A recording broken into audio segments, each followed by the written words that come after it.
Silav hevalên hêja.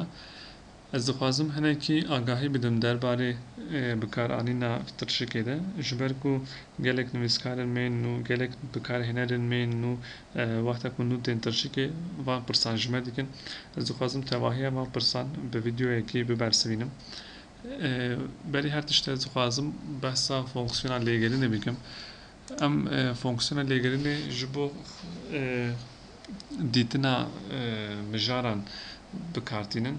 Wekî mînak em li mijara Firefoxê bigelin, em dikarin rasterast navê Firefoxê li vir binivîsin û pêl li bişkoşka bîne an jî bişkoşka Enter ya ku ser klavyeya me ya bidikin û herin rûpela mijarê. Em li vir nêrînên nivîskaran dibînin derbarê mijarê de û geran bixwazin em dikarin nêrîna xwe jî li vir binivîsin û bişînin.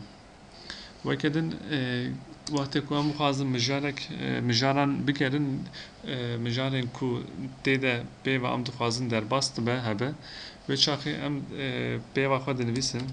Weke mînak ez li vir pêva şaredar dinivîsim û pêl bigere dikim.